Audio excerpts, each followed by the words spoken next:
opening up a video game store seems like a solid move. You're probably joking, but no, it is not. My uncle actually knew one next to his work, and he would have to advertise his store in the movie theater. You'd be watching the first Avengers in 2012, and you would just get an ad for Video Game Underground. And I even went in there one time to see if they had cheap PlayStation 4s, because they would just sell used things.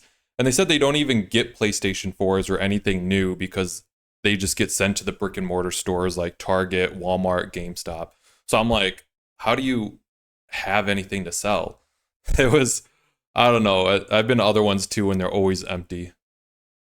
They hated me for that. They talk trash. They kick the hornet's nest. They try to start fights. I never stop. I'm 7 days a week. I have a 1-year-old and a 6-year-old. I don't think I'm going to see my daughter walk for the first time. Guitar Hero just in the being honest background. with you guys, it hurts. There are a million reasons, like we talked about before, not to open a video game store. Yep. So, are you crazy?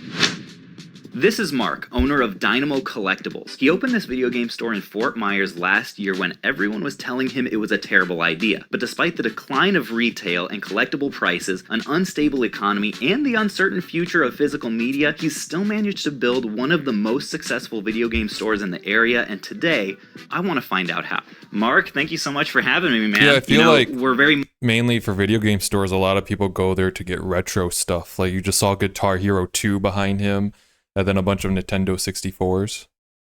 money positive on this channel.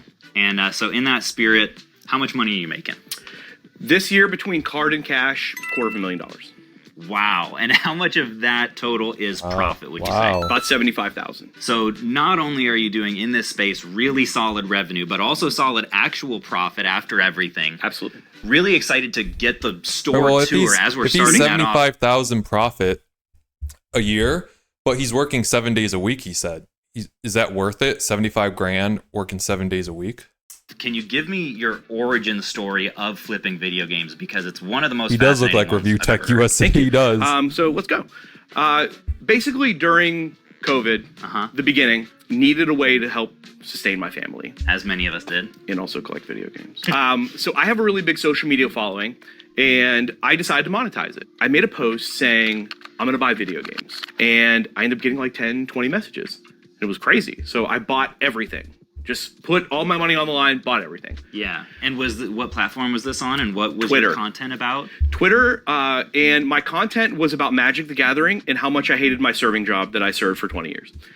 So it was kind of like a dual action type of account. Yeah. And we got a lot of people in from different backgrounds. So that means a lot of people that play video games. During COVID, a lot of people need money. Mm-hmm. And a lot of people were in that position where they needed to stretch every dollar that they had. Yeah. So that meant them selling to me, and I collected all the stuff that I always wanted. And that means lots of cool games that I never had. Earthbound, Chrono Trigger, like just the coolest Super Nintendo games. Yeah. By the way, this is the 3DS section, Vita section, some cool stuff, PS3, PS4 bangers. Yeah, pretty eclectic mix in here. You've got Switch.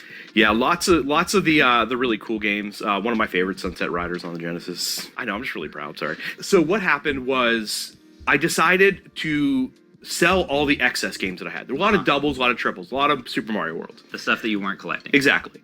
So I put it all on eBay without knowing how much game prices had spiked. I looked at my first eBay sale and I thought to myself, whoa, there's something to this. So I decided to make another post. Hey, I'm buying video games. 10 messages, 15 messages, 20 messages. I ended up getting probably around 40 messages in my first week of doing it. Sourcing on Twitter. On Twitter. By the way. This is just Twitter. This is not Facebook. Yeah. This is not Instagram.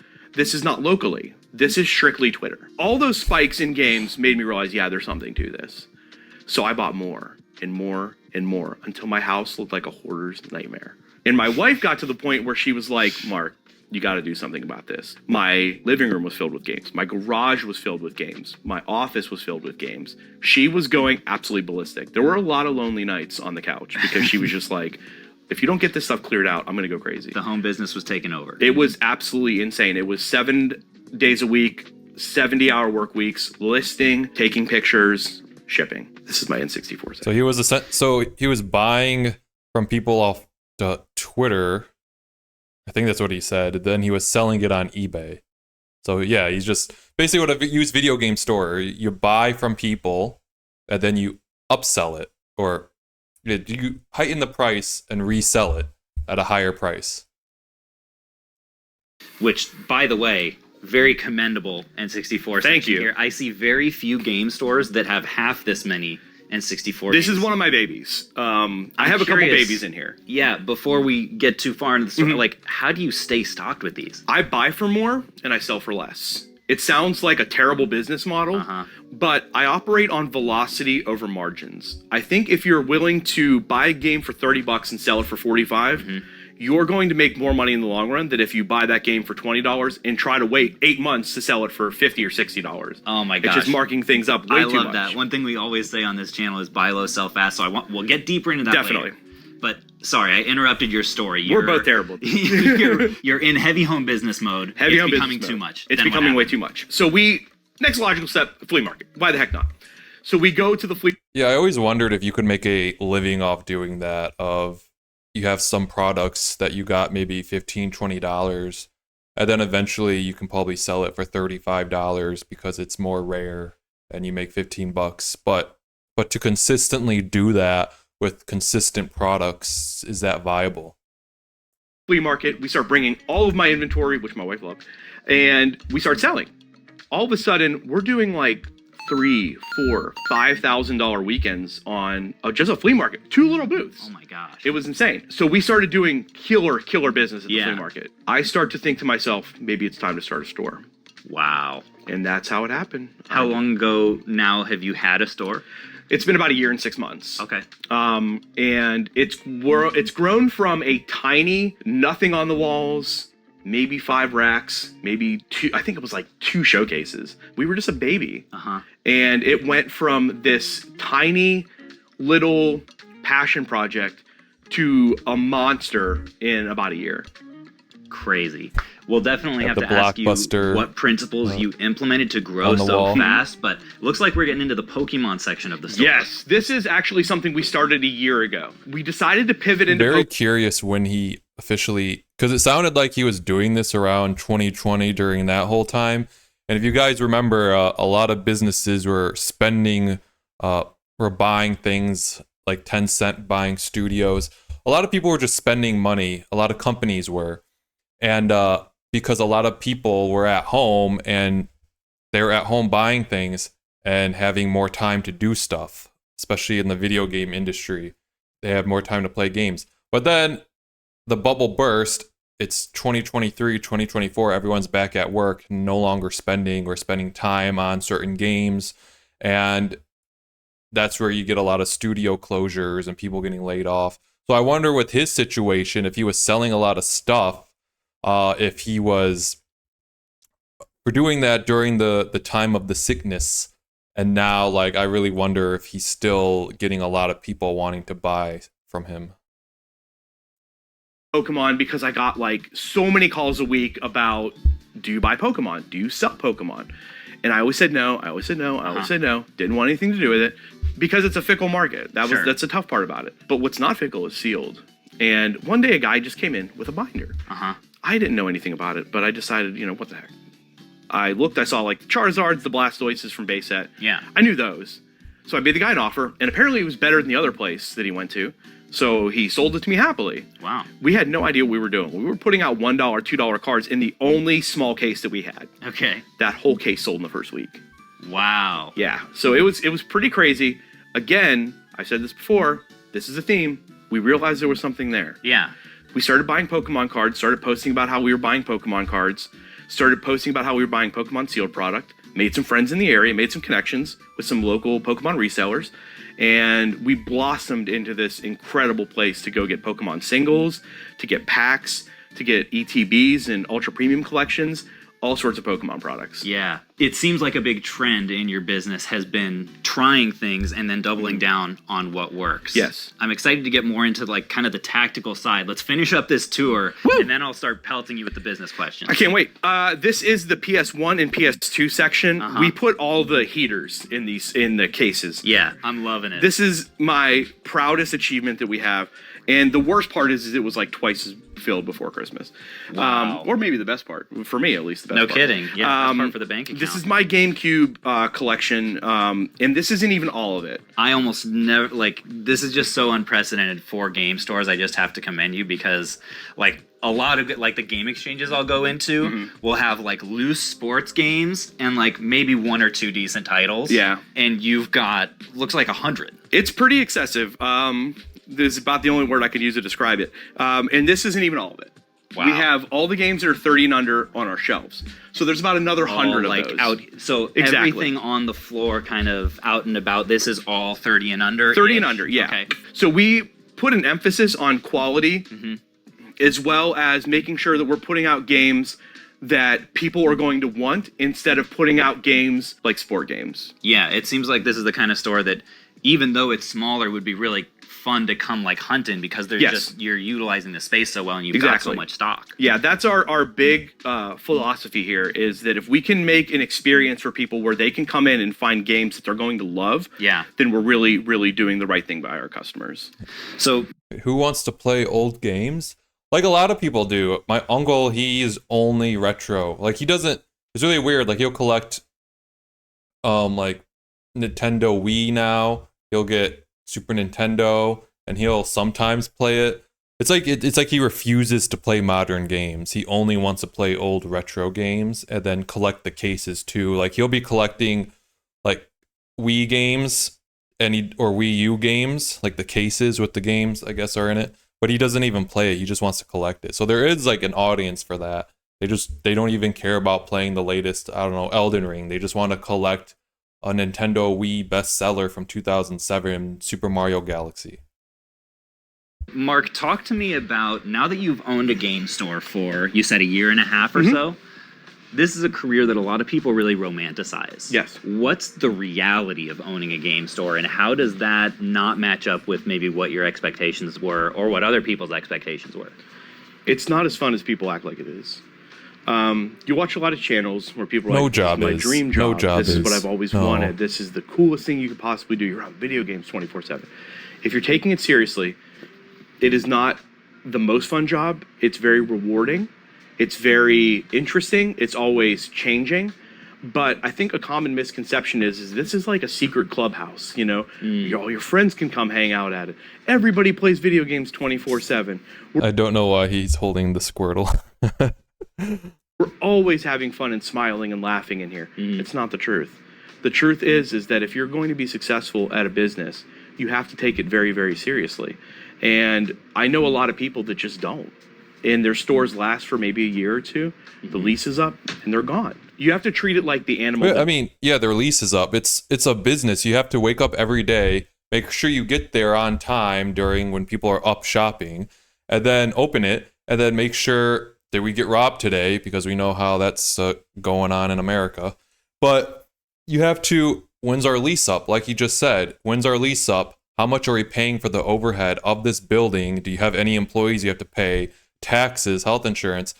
We need to get more, should we get new products? He needs to still find ways to get old retro games, Pokemon cards, Yu-Gi-Oh cards. Like, yeah, you're walking around video games, but what does that mean? Like, how is that fun? He is dealing with the business side of things. It's not fun stressing about how are we going to make money today? What do we need to get? What do we need to find? How much do we need to sell?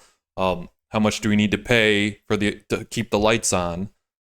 That it is, which is very, very delicate, but at the same time, one that requires a lot of attention. And if you don't do that, you're not going to be successful. It's just not as fun as people make it out to be. Yeah. What is something that you would say you do better in this store than most people do in the field? Customer service by a wide margin. Okay. And that's not me being egotistical. I come from a hospitality background. I worked in restaurants for over 20 years. He seems like a nice guy. This is my guy. server voice. Yeah. So if you guys ever need anything, let me know. And that was actually partly what your Twitter was about, you said. Yes. Is your serving background. So Yes. how does that translate into your game store? So I think that customer service is what is severely lacking in this business. I don't think that people take it seriously enough. I think that if you're going to have people come into your store, one of the things that we do in the restaurant business is, Speaking of customer service, the other little video game shop I was in when I was with my uncle, he was trying to get Nintendo Wii stuff. There was this little kid with like, I don't know if it was a babysitter or something. She just seemed like she didn't care about him. But he's going around the Nintendo section asking the owner, do you have this game for Nintendo Wii? Do you have Luigi's Mansion for Nintendo Wii U? And the owner kept, or the worker there, he kept like, oh yeah, here, and give it to him. The kid would look at it, put it back. Oh, do you have this? And then the guy would go get it. Here. The kid would look at it. Thanks, and do you have this? And like, the guy, like he wasn't sure if the kid was gonna buy it because the mom was right behind him, just on her phone. I don't know if he was thinking she'll just say, okay, get those, I'll pay. But I think eventually they did buy something. But yeah, he was a good customer service person. And I was a trainer. I used to open up restaurants. One of the things that we do is we don't take orders, we create memories. And I think that that's something that is severely lacking in this business, and that I try to do different than other things. I'm friendly with the customers. I talk to them. Yeah. I recommend games to them if they're looking at the systems that I'm familiar with. I try to create a nostalgic bubble for them to live in for the next 20 minutes while they're in my store, so they can really get that throwback of like a Blockbuster or the game store that they used to visit, like an EB, in the early 2000s. I will just say, I will never trust at a video game store someone's opinion on a game, or just anyone's opinion on games. My mom got me Lego Star Wars. It was in 2005. It was between Lego Star Wars, which was a good game, and Star Wars Episode 3, the game. And she said the guy was like, Lego Star Wars Episode 3, the game. And if you guys remember, if you were playing back then, Star Wars Episode 3, the game was fire. Oh my gosh. And then another one, I think it was a guy at Gamestop back in 2018. This is when Fallout 76 came out, and he was like, oh yeah, Fallout 76, I'm playing it. Oh, I love that game. And I'm like, isn't it kind of like, it's got problems? No, that's just like the silent minority. This game's good. It's like, no, it was not good. Like, I'll never trust someone's opinion when it comes to games. I want them to have this experience that they're A, going to remember, but B, tell their friends about. You said something really interesting when we were speaking before this, that you don't sell games, you sell nostalgia. Yes.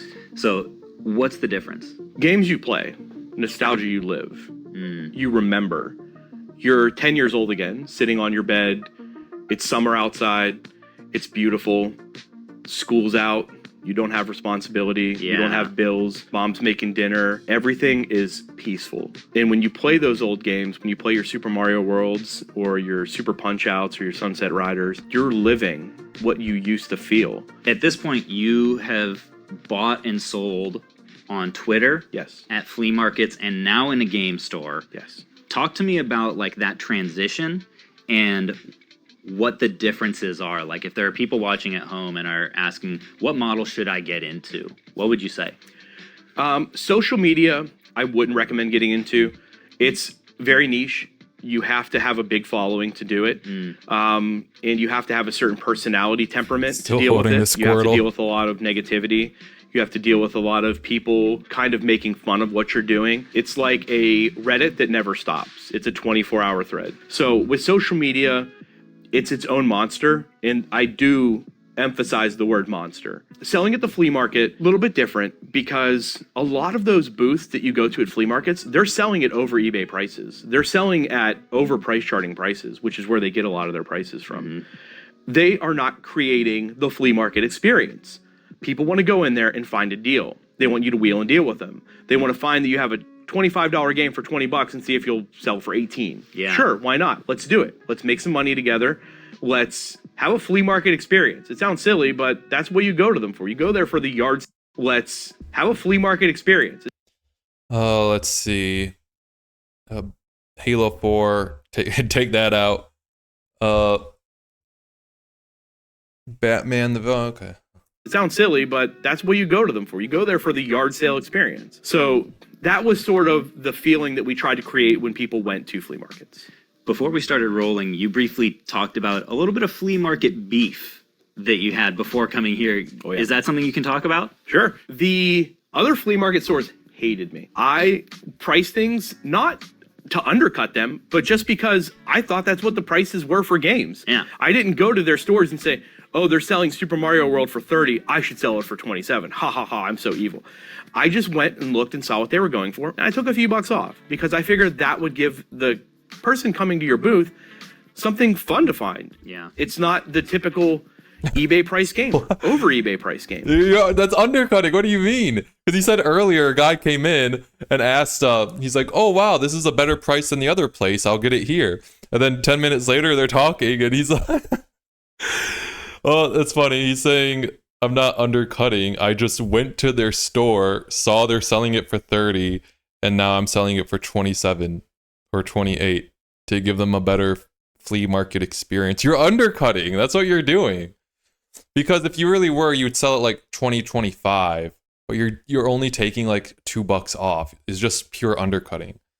Because people are weird. They'll spend $2 of gas money to drive to your store to get it for $2 off. People will do that stuff. It's so weird with money. Like my aunt, someone was selling something for like 50 cents, and she was like, will you take 25 cents? And they're just like, sure, like it's 25 cents. Why don't you just pay 50 cents? It's so low anyway. People get weird with bargaining.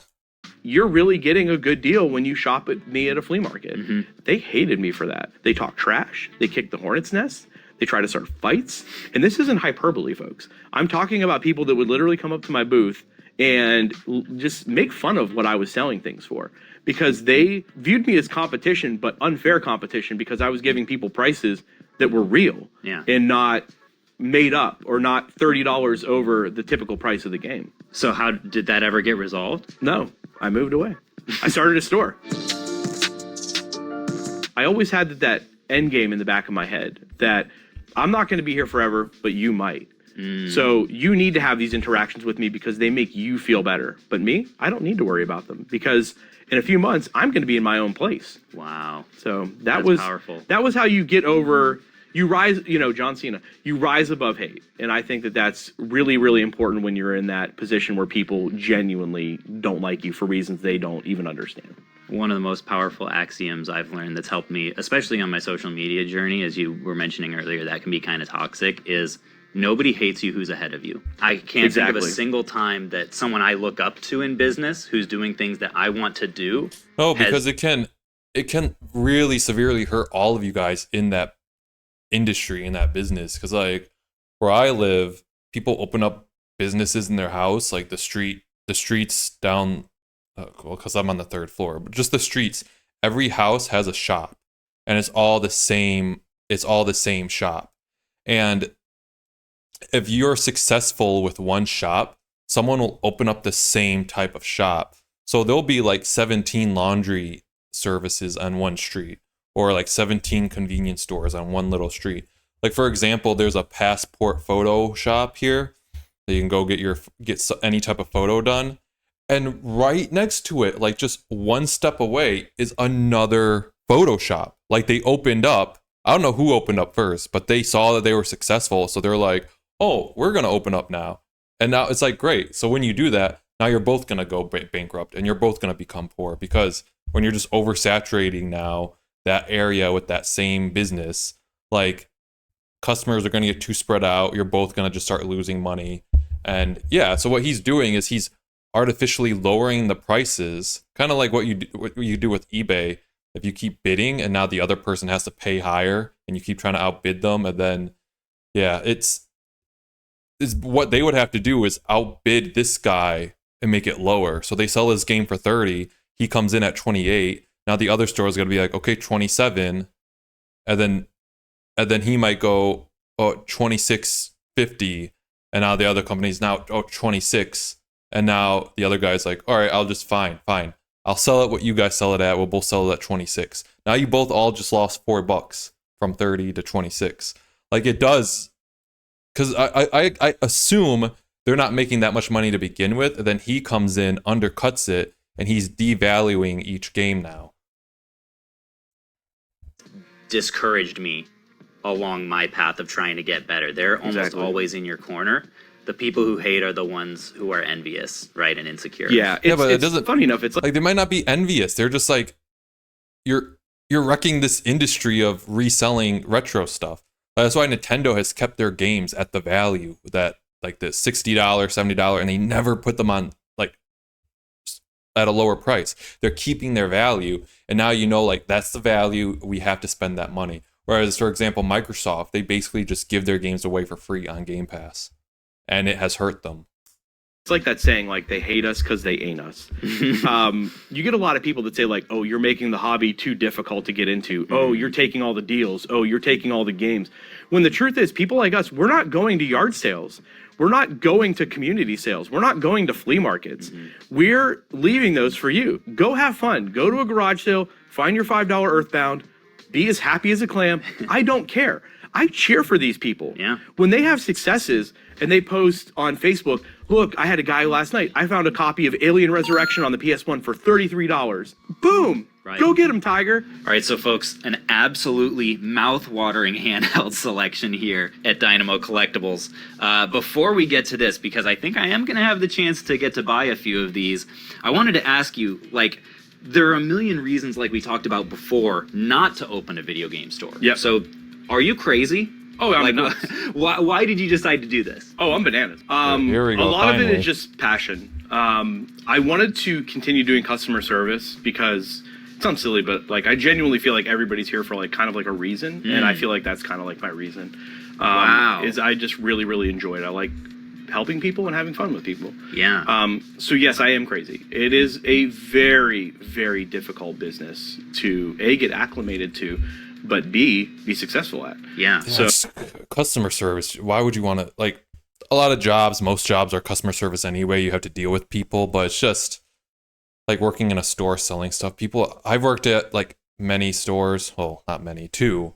Just customers can be just so stupid and so annoying. Why would you want to work customer service? So it is not. Oh, yeah, I understand helping people, but just some people don't even deserve to be helped based on how they treat you.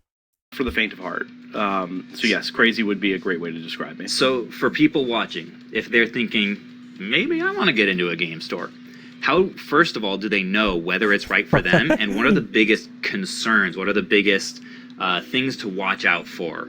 The biggest pitfalls that people might experience? Probably the biggest pitfall that people might experience is not starting with enough money. It is very expensive to start So what are the prices he has here? Hang on, let me go back. starting with enough money. 100. So these are Game Boy Advances. 140, 200 for the orange, 120 for the Nintendo gray, 85 for the blue. It is very All right. So Game Boy Advances, yeah, it was 140 for the Pokemon. So the Game Boy SP, and the biggest difference between the SP and the Advanced is the SP has a backlit screen, so you can see in the dark. That's what I hated about the Game Boy Advance. You needed to have a light attached to the top, and it did not even help. They're a little bit very more, expensive to like 100 more, start. or $80 more. I mean, would you? It's like $200 for a Game Boy SP. Like I wouldn't want an Advance, even though your hand it's better for your hands because of the backlight issue. But gosh, like just getting this blue one, this green one's $40 cheaper, so you know it's probably has something with it. But for $200, a Game Boy SP is so expensive. Maybe you guys think it's cheap. So expensive, dude. This business. And I'll be just transparent with you guys. I started with about $25,000 and it was a horrible mistake. Wow. I thought, easiest About $100 for Game Boy Color. day of my life. I could buy this, I could buy this, I could buy this. I'll have money left over for inventory. You don't. To get everything set up, to get A-tracks, showcases, slat wall, everything. You're talking thousands of dollars. So a big pitfall that I see, and I fell into, is that if you're not going into this with a good bit of money, you're going to fail right off the bat. Wow. So talk to me about some of the most expensive parts of the building. Well, then what did you do? Actually you said that the 25 grand you started with. Well, what did you do? Unless that 25 grand was enough. Costs a ton per 8 feet. And you have to get about 16 feet, for me at least, per wall. So we had to get 3 walls worth of 16 feet of slat wall. Showcases can range anywhere from about $400 to $800. And I'm not embarrassed to say it, when we first opened, I was using Facebook Marketplace to buy showcases. Oh, yeah. So I had like a hodgepodge. I had like a mishmash of showcases because I didn't have the money to purchase all matching beautiful showcases. That's such a wild departure from the world that I'm used to. The biggest luxury that resellers have, online resellers, especially if you're sourcing at yard sales and thrift stores to start out, is like there really aren't startup costs. Right. Like, what is there? Like shipping supplies and like maybe a label printer if you want to get fancy, but you don't need it. You can buy, like, I started my resale business with $500. Yep. You started with $25K for this, and things were still tight.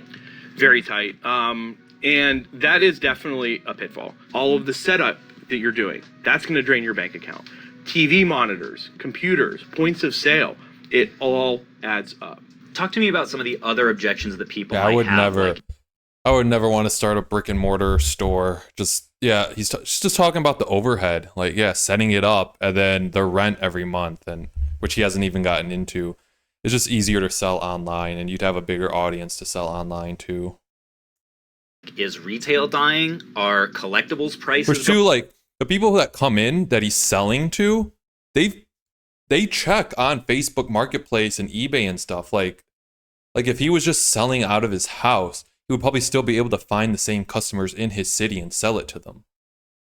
Going down, interest rates are up, the economy's unstable. Do those factor into your mind at all? No. As silly as it sounds, this is almost a recession proof business. When the economy is down, people want escapism. Yeah. They want ways to not have to feel bad about themselves. They want to get lost in a video game for 12 to 14 hours.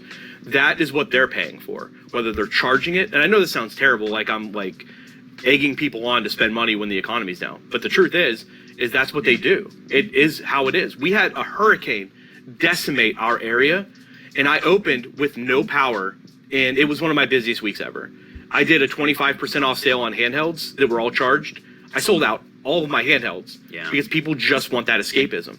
When the economy's up, people want entertainment. So one of the biggest things that we really I feel like when it comes to like people's hobbies and stuff, they'll find a way to get the money. Like if they want a Game Boy for $150, they'll get that $150. Either they'll use a credit card or something. Like they'll get it. Eye to eye on is pricing strategy. Yep. This is a big differentiator between you and a lot of other businesses. I wonder though where he get do you guys know? Comment down below too. Like if he ran out of handhelds, where does he get more of the old retro handhelds? Like where is he gonna get more Game Boy Colors? Because I thought he was just buying them from people off Twitter. Did he say? And then reselling them. So would he go back there and buy more? But is he buying in his city? There. Talk to me about, one, what is this thing up on the monitor, and how does that relate to your overall business philosophy?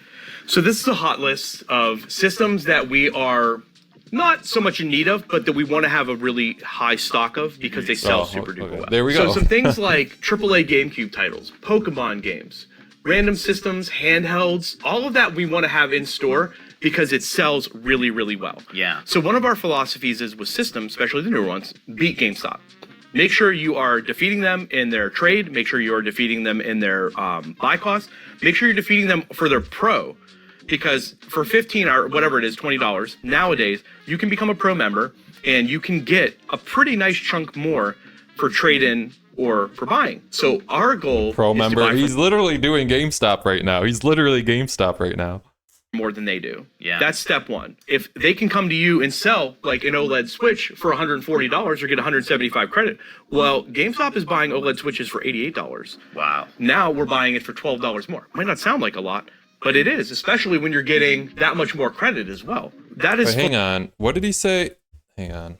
Well, GameStop is buying OLED Switches for $88. Wow. Now we're buying it for $12 more. Might not sound like a lot. Right there, he's. All right, so OLED Switch.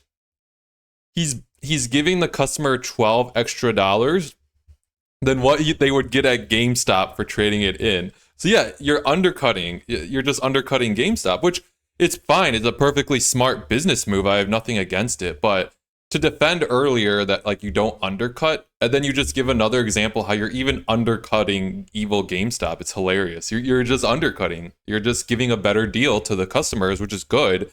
But you can't say that's not what you're doing and that you shouldn't be attacked. Like, that's what you're just say, yeah, that's what we're doing because we think it's a good business move. Just say that. I have nothing wrong if he said that, but he's not saying that. He's saying we don't undercut. Yes, you're undercutting, and it's fine. Just admit it. A lot. But it is, especially when you're getting that much more credit as well. That is philosophy number one. Yeah. Beat your competitors like GameStop. You don't want to, browbeat your opponents that are in the same business as you, but you want to beat the juggernaut. That's the big one. Totally. You also want to stock very, very popular. This guy's giving no pushback either. Like, he literally just says, yeah, beat your opponents by better deals. And he's just like, yeah, even though you said that's not what you're doing. Pokemon, as you know, is a blue chip stock. It goes infinitely fast. The prices are always the same, or they go up. They never ever really go down. I saw a small decline in Pokemon games after the end of COVID, but that's it. So we want to make sure that we're stocking all sorts of things. Nintendo handhelds, for example, those super fast movers. They are just absolute beasts. You can't sell enough handhelds. You can't stock enough handhelds. So this is the list of games that you want people to know when they come into the store. We pay really well for these. Yes. And you're willing to do that and take a tighter margin. Exactly. Just to have the stuff in store. Exactly. I mean, I don't know anyone that's going to be buying a Sony PlayStation 2 for $65 or giving 80% trade credit on it. Yeah. I don't know anybody that does that. We price them really aggressively as well. Our margins on them are a lot slimmer because we want to operate on that velocity and liquidity. Mm-hmm. We want to make sure that $60 that we spend, that PlayStation 2 sells immediately. Now that $60 is freed up again, and there's profit margin that we can sink into other things. So for someone who would say, wait a second. Yeah, what he was saying is handhelds sell, dude. Handhelds are so popular. Like and the thing with why like Microsoft is trying to get into it and the PSP and the PS Vita and they failed, it's because PlayStation basically made games for their console and then made a crappy ported version to the PSP or PS Vita. Whereas Nintendo, they make games solely dedicated to that handheld. So it's a better game. And that's why it's so successful for handheld, but no other company. You sell a PS2 for $80 when you could just wait a little bit longer and probably sell it for $100. I just think that the philosophy on it needs to be more consumer friendly. A lot of stores fail because selling games and owning games becomes like a personality. His watch is pretty. It becomes something that they are attached to. So they'll sell that copy of Earthbound for $500. We know it's like a $270 to $300 He's making some money. Look at that watch, unless it's fake. Look at that watch. game, but they're going to sell it for a huge amount of money because they think it's cool. They think it's eye candy. They think it's fetching. People want to come in and see it. Mm-hmm. I don't have that same philosophy. I'm not attached to anything in the store. I love certain games in the store, but if my favorite game walked through the door, I would sell it. Yeah. I wouldn't be like, well, Jade Cocoon 2, great game, you should buy it. Market tip, one of my favorite games of all time. I have posters of Jade Cocoon and Jade Cocoon 2 in this place. But if it walked through the door, I'd be the first person to be like, oh, you like PlayStation RPGs? Boom. This is one of the GOATs. This is one of the best, most fun ones. Because I want to share that experience with other people. I don't want to just hoard it. One other thing that you do that is just weird that we talked about before is paying way up on certain individual games. Yes. Maybe even at or above slightly market rate. What the heck is up with that? So one of the luxuries you do get is you do get that little bit of markup because you're a store and you're providing people with all sorts of really, really good items. So what I'll do is like a copy of Pokemon Emerald's going to walk through the door. Dry battery. I would buy it for $160. I'm going to sell it for maybe $200 or $210 after replacing that battery. Right. But doing so means that customer is going to tell their friends, hey, this guy buys games for a lot. If you're buying things at very, very competitive prices, you're doing right by the customer, you're getting word of mouth, you're getting goodwill towards that customer for when they want to get rid of more stuff, and it's just cyclical. It's a circle of life. It's do things correctly, get those items, sell those items, do things correctly. It's a never-ending circle where you can keep making tons of money, but at the same time, you can give the customer a fair deal. You mentioned Mario Kart Wii as a specific one that you... Yeah, like what he's just describing is building goodwill, and then by word of mouth, your goodwill will spread and people will come to you. Like it amazes me how some people in the world or content creators, they do some bad stuff and they get exposed and they lose followers, but they still grow and people still watch them, like as if those people have no idea. I mean, it doesn't actually surprise me because a lot of people are just NPCs and they have no idea that this might be a bad person. They just like the videos. Just tend to pay crazy for. Yeah. I will pay $25 on a copy of Mario Kart Wii. I have no qualms doing that. Even though you're selling it for what, 30, 35? 30, 35. Usually 35. Because it's a very, very fast mover. So yeah, is it like a $29 to $32 game? Sure. But my margin doesn't need to be huge on it because once I sell it, I'll have 10 people come in and say like, oh, I've got Mario Kart Wiis. Wow. And all of a sudden, all those Mario Kart Wiis hit the shelves and they all sell. Well, and you could totally get away with paying 10, 15, 20 for Mario Kart Wii. Easy. Nobody would complain. No. That's what everyone does. Absolutely. It reminds me a lot of a principle that they use in retail a lot called loss leaders, right? They'll put one product on an end cap, right, that people buy all the time. Eggs, milk, diapers, toilet paper, and say, advertise in all the catalogs, all the commercials, we've got this for $5 and it's normally 15. And they'll actually lose money on that product because they know when people come in the store, they're not just going to get the toilet paper. They're going to get a cart full of other stuff, and the profit on those other items is going to more than make up for it. Get them in the door. Folks, this is what I'm on about. It's long term. It's not nickel and dime on every little deal. It's not make $5 here. Oh, I'm gonna hold on to this until I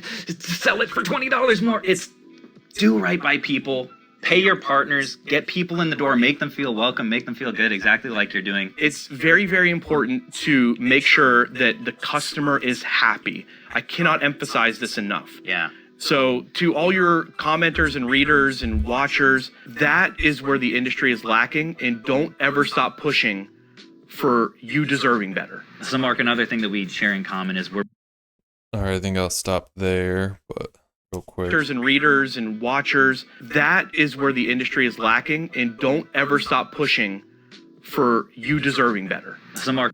All right. Well, he's saying he stands out because of customer service, but I mean, I don't know. The games places I've been to, they've all been really, even GameStop, they've been really friendly and wanted to help with whatever you needed. But I mean, it's America. A lot of stores, like, you have to have good customer service. Like, the managers demand you are good customer service. But yeah, seems like a nice fellow. The only thing I thought was I didn't like when he said he wasn't undercutting, but it's like, he gives examples right after multiple times throughout the video that he is basically undercutting both other people in his industry. Well, people who are at the flea markets and then people in the industry like GameStop. He's undercutting both, which is fine. It's a good business move, but don't say that you're not doing that. You're doing that. All right, so yeah, I think I'll end this video here with this. I mean, there's like 20 minutes left, but I'm not going to watch the rest of it. It'd be too long. So yeah, that's it. If you made it this far, thank you for watching. Feel free to comment down below what you think. And also like and subscribe. I'll be posting more reaction type content to videos like these. And peace. I can't believe I said peace. Oh God. What am I, the act man? No. Bye. Bye-bye.